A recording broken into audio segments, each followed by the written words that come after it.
Welcome to the Financial Coaches Podcast, where we talk about how to build your practice from startup to scale up while being the kind of coach your clients crave. Finally, a podcast for financial coaches. Here are your hosts, Maria Casillas and Cody Sizemore. Hello and welcome to the Financial Coaches Podcast. My name is Cody Sizemore and I'm joined here by my lovely co-host, Maria Casillas. Maria, how you doing? I am doing mostly well. Thank you for asking. If I must be fully honest, I'm having some mixed feelings these days. I have to have some surgery done on my eyes, and I am actually quite ecstatic about that. I mean, I'm not ecstatic that I have to have surgery, but I'm ready to take the leap because I'm so tired of just looking at one. I'm sure you're very handsome, but you're a very handsome blob right now. So anything that you see me making eye contact, it's just really well faked. Anyway, I'm thrilled about that, but I will say that I was forced to make a very difficult decision about it because there are two different levels of surgery that I can choose. One of them is significantly less expensive than the other. And notice I didn't say cheap because neither one is cheap. One will probably run us at least my deductible of $6,000. But that one is considered, covered. And the other is considered an elective surgery, and it's more of an upgrade. And that would run an additional $7,500, I think. So yikes! It more than doubles it. But if I choose just the less expensive one now, I cannot go back. Like, it's not something that I can say, oh, give me this one. And then, in 4 weeks, I'll come back and get the other one, or 4 years for that matter, even 4 decades. Like, once I make the decision, that's it. So I've been struggling with that, but have made some, after, wise counsel and all of that, have made the decision to do so. So I'm actually thrilled to not have to wear glasses and, actually, I don't even care about the glasses. I'm so excited to be able to see. Shouldn't be driving. There's a lot I shouldn't be doing. So anyway, it's just that emotional roller coaster that you go on when it's like, I mean, you want it, that you find a way to afford it because of the, decision. But I have dealt with some of the guilt around I'm a mom and I have my kids who have all these other needs and, those needs need to come too. It's just, all of that. But you probably didn't want to hear all of that, and probably neither did our audience. But if nothing else, know that we go through it too. Like all of the things that our clients go through, they come onto our plates as well. So anyway, I'm mostly well. Thanks for asking. Sure thing. Well, hopefully whatever route you took, it's going to be good in the end. I'm sure it will, regardless. I'm taking the more expensive route. I've already decided. Well, there you go. Now you know it's going to be good. So, and I told my husband that if I unfortunately get hit by a bus, 2 weeks after, which would be ironic because right now is when I can't see the bus and then I should be able to. But if something horrible were to happen, I'm like, you know what? I'll still have life insurance then. So there you go. Perfect. Okay. So on another note, aside from your vision, even though, I would love to talk about vision, this could be rebranded. It could be rebranded to the, is it oncologist? Ophthalmologist is who I have to see because, yes. Mm-hmm. Okay, I don't know what oncologist is. I don't know. Oncologist is for cancer. Optometrist is what most people think for eyes. Yeah, but ophthalmologist is the surgeon. The optometrist podcast. It's not. So we will shift gears here. But before we get too deep into it, I kind of teased this a little bit on the last episode, but in case you missed that one, you should go back and listen to it because it was a fun one. But there was also something that we had revealed, and that is that for our 100th episode, which is coming up pretty soon here, we have a very, very special guest. And it's super, super exciting. We're absolutely thrilled about it.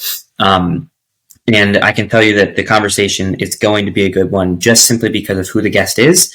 You know the name, you know who he is, you know what he's done, but you're going to have to wait to find out who that is. We'll reveal it soon. Don't worry, but just know it's coming. So be plugged in and be ready. All right. Yeah. Now that I got that out of the way, you were like talking all about this topic. You even were so excited about it that you mentioned it on our last episode. Yep. So I'm gonna let you take the honors on this. All right. Why don't you tell us exactly what exactly you feel like you wanted to talk about today? Because apparently it's kind of a interesting, but also kind of cool kind of thing. So what's up? It is. It's cool. And it's also something I avoided for, oh my gosh, probably 4 years, just because I didn't know how to do it. So that's why I'm like, you know what? I'm just going to throw this out there because I'm sure there are people who have some really great ideas and they're like, I know a little bit about this, but I don't know how to do it. And so I'm not going to do it. And I can say that I'm sure I have cost myself and my business tens of thousands of dollars by not implementing this. So the topic we're going to talk about is hiring your children in your business. Now, I do want to say that I still know just enough to get myself into trouble with this. I am not an accountant. So please, please, please don't go to somebody and go, I heard this on the Financial Coaches podcast and now it's gospel truth, because that's not the case. But it is something that I have been researching and very interested in, because I'm hearing, just bits and pieces of things. And I'm like, oh my gosh, I could totally use this. And you mentioned on our last episode how you were expanding and how you were, hiring somebody on as a junior coach. And I just thought, you know what, this is kind of in line with that. So let's just go with it. And I'm going to share a little bit what I know. So anybody who's listening today who is an LLC has some really great opportunities to bring your children into your business. And the reason that this is such a great money saver, I guess is the best way to say it, is that chances are you are already paying thousands of dollars just to have your children every single year. They wear clothes, they eat food. Some of them might have college tuition. Some of them might have high school tuition. Some of them might have preschool tuition. I don't know. But chances are it's costing you money to have your kid. And you have this business, which is an asset that you can actually utilize to pay your children. Now, some of the myths that are out there is like, well, aren't there child labor laws? And won't I get in trouble for hiring my 4-year-old? I have it on good authority, not mine, someone's good authority, that is not the case. That there is actually something written into the law that if you are the primary owner, now this won't work like if you're the grandparent or an aunt or uncle, but if you are the actual owner of your business and it's your child, or you are the direct guardian of that child, that those laws actually don't apply to you. So you can actually hire your children to do stuff for your business and pay them a fair wage. And then because we all have a standard deduction, and I think the kids is anywhere from like 12 to 13,000. I don't know exact numbers, but I know it's at least $12,000. So you could actually pay every single one of your children up to $12,000 a year, write that off on your taxes as a business expense. And they don't have to pay income tax on that because they are under the standard deduction. And so you would have to like create new accounts for them and put their money into those accounts.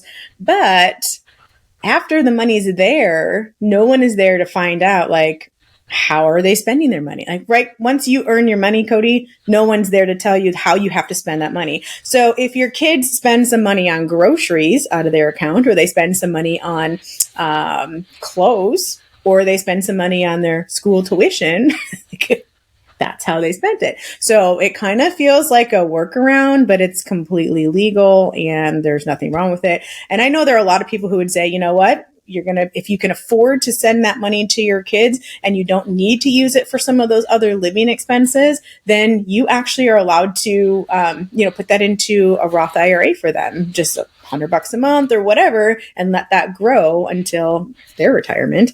And, there's all sorts of mathematical numbers and stuff, how that'll become $1 million, et cetera, et cetera.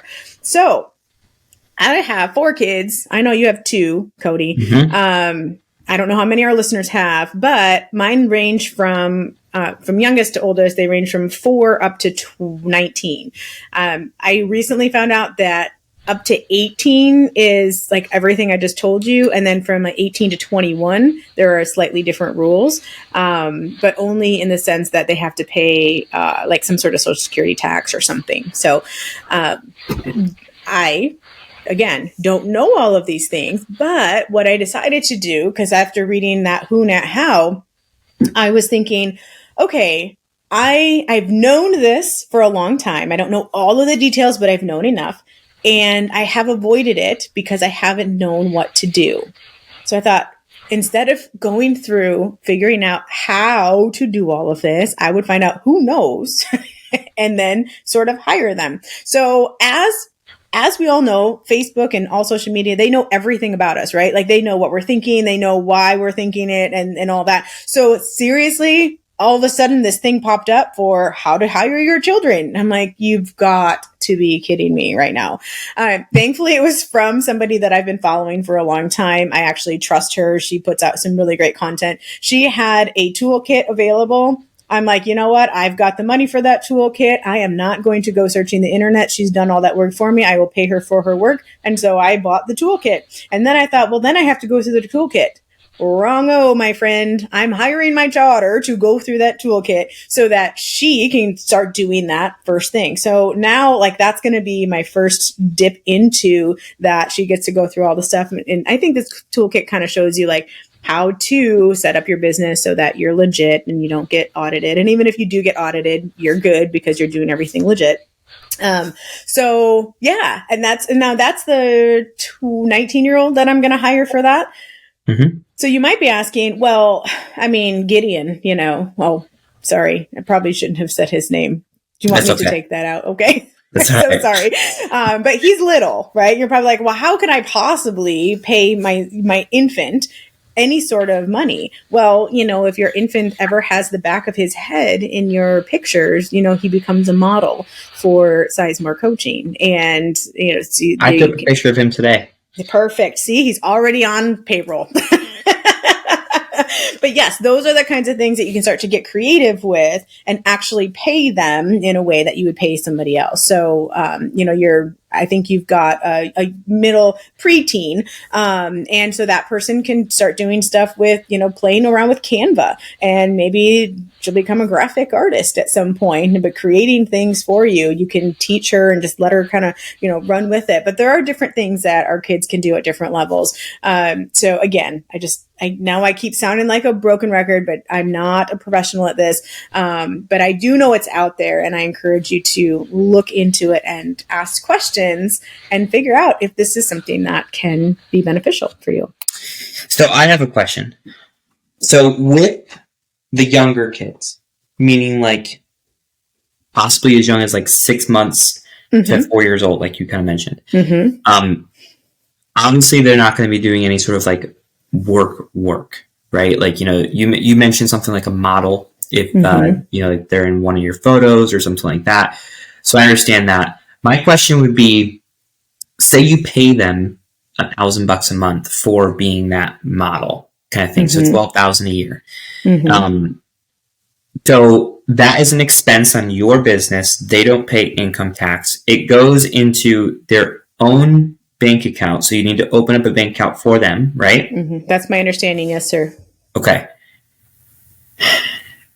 And then how do you use that money? Like, if I have a 1-year-old, which I do, he doesn't even know what money is, so I'm gonna use that money. I'm gonna buy some groceries with that money, so my question would be like, how does that whole system work? Because that's where I'm kind of like, okay, I think I get it, but am I missing something? Is there some special way to, get access to the money once, after you've already sent it to them, like that kind of thing? Are you seeing what I'm kind of asking? I am, but the look on my face for anyone who's watching knows that I don't know the answer to all those questions because I'm not an expert at it. And those are the things I'm working on finding out. So, okay. But my understanding would be that once it's in the account, again, there's no one there to watch how that money is spent. So, if you have to take that out, why wouldn't you just be able to withdraw that money for groceries, for example? I mean, you are feeding your kid, right? So I don't see what the problem with that is. But you also don't have to do a full $12,000. And in fact, what you have to do is make sure you're paying them a reasonable wage. So, if you would pay somebody off the street $20 an hour, you can't then go and pay your kid, $100 an hour for the same like work. Mm-hmm. That would be considered probably nepotism, would be my guess.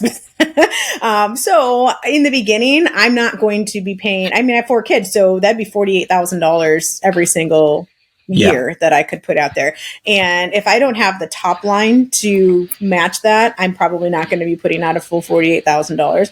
And, or if I don't have them doing the amount of work that would justify that $12,000, then I probably will not be giving that much as well. But I do know that that's one of the limits. And so I'm sure if you're working with some CPA who knows all of those little loopholes and has all those ideas, they'd be able to help with that. Admittedly, I don't have the toolkit yet. Once I receive that, I think that's one of the things in there, Cody, is a list of potential things at different ages that your kids can do. So that's one thing I'd be happy to share with you. But I think there's also in there the minutia of how do you do that once the money's in that account, how can you access that and what can you use it for? So I'm an open book. I'd be happy to share whatever content I receive and to make it an even more thorough approach for you. But I at least wanted our listeners to start thinking about some of these things because there are just so many tools out there that are at our disposal that we don't use and we forget that they're there. And so I know a lot of times people will open an LLC and then they don't really utilize it to do anything. But this is one way that we can utilize that. So. Okay. Gotcha. So it's definitely an interesting concept. I feel like I would also just need to do more research on it. Yeah. But it's something that I'm sitting here, I'm thinking, okay, what about my wheel spinning, right? 19-year-old? You mentioned Yes. Canva, and I'm like, that could be something that she could actually like because she likes doing art, So, yeah, it's definitely an interesting thing. And I've also heard about this as well, but kind of the same thing that you had. Like, I heard about it. I was like, that's interesting, but I don't know anything about it. I don't want to do it wrong. I don't want to get in trouble, that kind of thing. Mm-hmm. So I just never did it, So, and you probably cost yourself for taking that next step, Well, and it only took 4 years, but yeah. But it's because I've recognized that opportunity cost. And that's really what it is. It's like, so right now, just in full transparency, we're paying half of my older daughter's tuition, her college tuition. And that comes to approximately, I want to say $7,000 per year. Yeah, because right now we're paying about $7,000 per semester. She's in charge of half. So that's about $7,000 to $8,000 a year. Having said that, I'm like, technically, I could have funneled. It kind of sounds like money laundering, but I know it's not. I know it's fully legal, but I probably could have had her be doing things for me that are going to help build her skill set, keep her out of the fast food restaurants. If she doesn't want to be working there, she can be doing something for me instead. And I could have paid her the $8,000 or $12,000 that I'm going to put out anyway. So that's really where my mind started to go. It's like, we're finding a spot in our budget for this stuff to work. Why not find a spot in the budget of the business in order to have it serve both purposes? Mm-hmm. And so it really was that opportunity cost, I think, that just made me go, oh my gosh, how many thousands and thousands of dollars have we missed out on by not doing this particular thing. So, and I share it because it was based in fear, like all of the fear of the unknown, not understanding what to expect, not knowing how to do these certain things. And quite frankly, with the life that I have right now, I felt I couldn't add one more how to my plate. I could not add another going down the YouTube rabbit hole of how to do this and put all of that information together. So if nothing else, what you're hearing from me right now, all of our listeners, is that if there's something that somebody else has already put together for you, there is immense value in that. I mean, I paid $250 for this kit, just to throw it out there. I think it was actually listed at $500, and then if you go on to the pre-release list or whatever, that it was half off, so $250. Do you know how many hours I would have had to spend just to find the things that are in this kit? Way more than $250 or $500 worth of hours. I'll just say that out loud. So there is that there's a scarcity mindset sometimes that says, well, I don't have the money for this. I'm going to go do it myself. And there is a space for that. Believe me, I understand scrappy. But sometimes if you do have the money, but you're just holding on to it so tightly because you're being cheap, recognize the time that you are trading for that $250 or $500, and how quickly could you make $200 back? How quickly could you make that $500 back? And I can tell you, if I'm putting out $8,000 a year for my daughter's college education, chances are it's not going to take me very long to reap back that $250 investment. Yeah, definitely. So just ask definitely questions. an interesting thought. I'm sure there's probably someone who's listening who knows taxes way better than you or I, and they're cringing right now. Yeah. They're going, "Oh my God, what is she telling these people?" So, if you, please help us. Yes, help relieve the cringe. And let us know what it actually is. So yes, we would actually. Yeah, this is like a desperate cry for somebody in our audience. If you know how all of this works, we are inviting you to be a guest on our podcast. Just reach out to us. And let us know, seriously, because we would love to have you on. I like I said, I know my lack of knowledge probably does sound a little bit cringe to you, but my curiosity level should be music to your ears, because I think that's where a lot of people really need to focus in on, let's be curious more about how we can serve not just our clients, but also our own businesses, our children, and the world at a bigger level. So I think that's the main point of all this today. Yeah. Well, my curiosity is definitely heightened for sure. So awesome. We'll have to do more research. We'll have to figure things out more, potentially find that person that we can bring on and talk about this, and then really bring it home. Yes. So that at the end of the day, everyone listening can also really bring it home. Right? Well played. We needed that dad joke type in there. So Thank you. This has been a fun conversation. Thanks for letting me have it out loud and completely vulnerable. Oh yeah. It's always fun. Oh. All right, guys. Well, thank you guys for listening. Thank you for listening once again, week in and week out. Friendly reminder that we do have that special guest coming up, so keep listening, and we will catch you in the next episode. Catch you then. See you next week. Bye, guys. Thank you for listening to the Financial Coaches Podcast, brought to you by New Money Habits and Sizemore Financial Coaching. Submit your questions to our hosts by emailing podcast@newmoneyhabits.com. Be sure to subscribe to be notified of future episodes and join our growing group of like-minded coaches on Facebook. And until next time, happy coaching. Music provided by Summer School.